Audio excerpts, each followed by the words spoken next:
What's going on, guys? We are now in 2024. It's a new year, new me, all that nonsense, but we're getting stuck in straight away. We didn't get as much done over Christmas as we wanted. The roofers did tell us that they would work over Christmas, but they didn't. You lie! So we're kind of like 2 or 3 weeks behind with regards to roof progress. But still, we've come back, we've got stuck in, and we've done quite a bit still. Let's go have a look inside. The guys are hard at work now. The sun's shining, everything's great. Let's go. In terms of the ground floor, we've made good progress on closing up the backside. That's what she said. We had originally thought it might be a good idea to sort of start in that back corner and work our way in with the face work, the exterior work. But George, who's hard at work right now, he's doing the facing brick on the back corner so that he can build the block work on the inside a little bit easier. There's a really small gap on that other side of the wall. It's really hard to navigate around. So whatever works for them is what works for them, and they can do it that way. We took the shuttering off the reinforced concrete beam that we laid, and now that's all set and dry. So we've got this good base to start from. So the guys are just going crazy here doing block work, brick work. 2 days ago, they started it at like 1 o'clock and did like 250 bricks in 2.5 hours. So they're doing like 100 bricks an hour, which is brilliant for us. Efficiency wise, they're doing great here. And then we put the first new galvanized steel column in. We hang it in place, we dig the foundation for it, and then we pour the concrete. So first one's in, nice and secure. We're gonna start the next one, and then the next one. Another.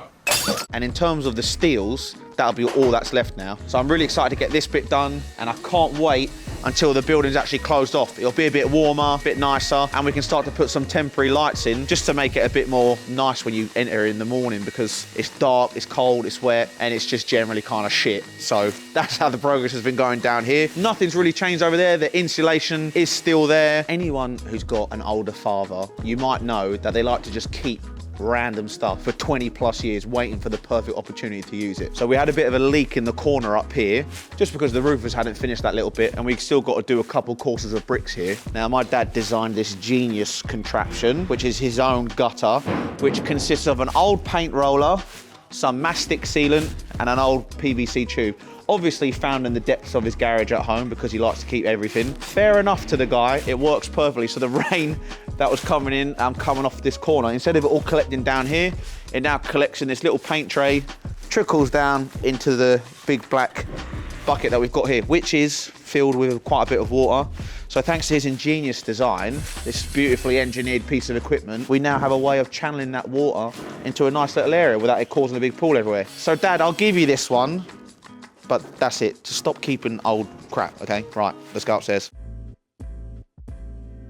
So we're in the mezzanine. Now, not much has changed in the mezzanine. The main thing that we've done is we've just kind of secured it in a way so that it can be like a nice warm area. Now, I was speaking to Dad earlier, who's in the room with us, standing over there, cracking on, doing what he's doing. He's in the zone. Now, he just mentioned to me that we really need to try and finish this end gable as soon as possible. Reason being that the roofers need that area so that they can do their guttering and finish off the roof entirely. So George is going to do the template at home for the round window. So at least the template's there and we can put the window in later, and that allows the roofers to finish what they're doing. So we're going to finish off that block work downstairs that I just spoke about, because we have to go from the ground all the way up to the first floor. Once that's done, we're going to get on this straight away. Dad's been very cleverly at work here today, and he's been doing some bits and bobs here. He likes to use old stuff to make tools, like I said before. This is him making a tissue roll. Reel? What would you call this tool? No, they keep taking the tissues out.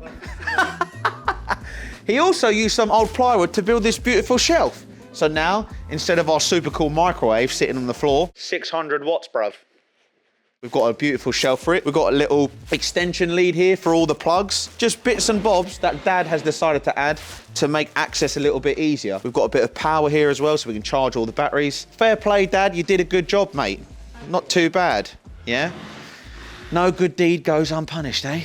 Now, the ridge roof light. We secured the order yesterday, and it was pretty expensive, £11,500.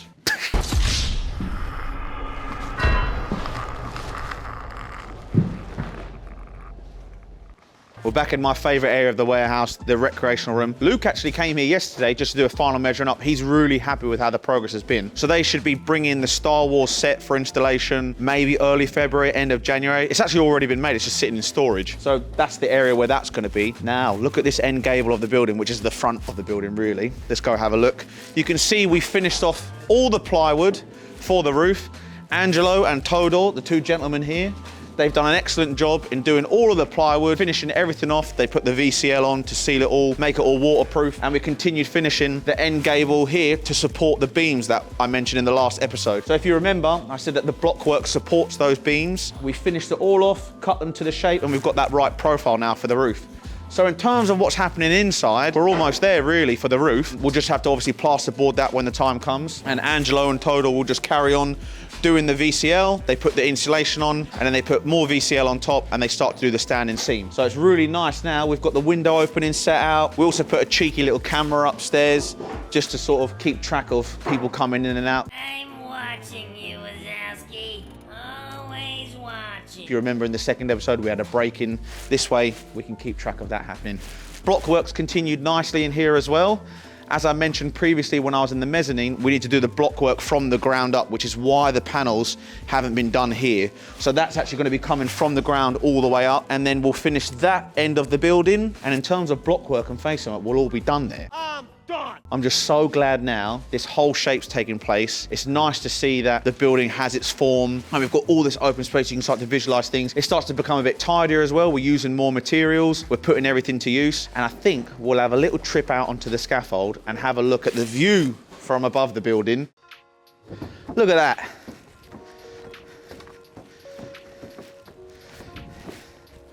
You can get a nice little view of that. It's cool, isn't it? See, the thing is, if you come up on the access hatch, which we put in, you'll be able to see the roof. So you get like a whole view of that city skyline. Bear in mind it's Croydon, so it's not exactly like you're looking at central London, but still. Croydon, city of 1,000 dreams. It's a nice little skyline, nice little view. Makes you think of that music. What's that song in like Captain America? It goes... That old little 1930s music. Nice and relaxing. You know which one I'm talking about? So we've got the whole view of the sky there. That's the first floor in there, looking down through there. And then this was the access hatch that we'd built. It was 800 by 800 the size. Remember in the previous episode I mentioned about the fir rings and how they're at a gradient to collect water to the side of the channel that's in here. So what happens is that the water collects in the center part and it comes down this angle here. So it's going from top to bottom. Now the access hatch was in the middle of this walkway and it would block the rain and water that would be collected on top of here. So we shifted the access hatch over a little bit. We've made this little cutout here so that the drainage portion of the roof in this middle channel, this walkway, can come down and around the access hatch and then out through the drainage point here, which is obviously the gutter that's going to be going down to the bottom of the building. So we worked on this week. It was important that we got it done quite quickly because the roofers want to carry on. They want to do all the insulation. Unless this was in the right position, we wouldn't have been able to do the insulation. So now that this has been done, the roofers can carry on. They'll VCL the rest of it, tidy it up a little bit, and we can put the insulation on, next layer of VCL, and start to do the metalwork on the roof. It is absolutely freezing up here. Like the wind chill is crazy. I'm starting to like lose feeling in my hands. Oh yeah. This is a nice little view of the mezzanine roof. The reason why I want to show it to you guys is because you haven't really seen what it's like from up here. But you can see we've got all the VCL on there. We've put some Monoflex on to stop any water from coming in. We've got the roof light openings ready, and we've just put some Monoflex in there as well, just to avoid water going in again. So sooner or later, we'll start to see this insulation being laid on and the rest of the work being prepped. They're going to try and do it concurrently with this roof. And we sent an email to Thomas at Mascot Roofing yesterday to say, in order to sort of gain a bit of time back, if we can do both of these at the same time, it should really help and we can get back on track. Because it's costing an arm and a leg. We have to pay weekly now a percentage of the overall scaffolding cost. So any way we can save money by being a bit more efficient, we will. No dough, no show. And I want to get off this roof ASAP because it's bloody freezing, really freezing.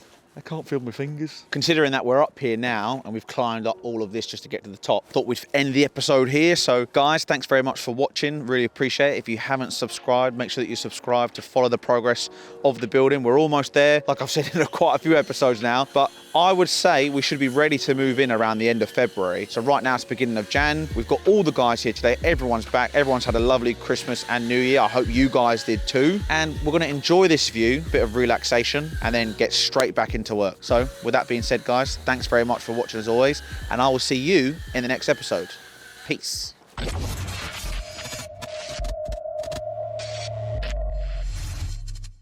Dad? Papa? He's so angry for no reason. Look at the day, Jamie. It's a beautiful day. Everyone's happy. Everything's good. Everything bless. And he's just screaming and shouting for no reason. Shall we see if we can locate the monster? Let's have a look. No, remember, you're on camera. All right. I spoke to Thomas. He's going to come down later. So 12:30 we'll be here, yeah? Fist bump. Yeah? Happy? Yeah. It's a beautiful day.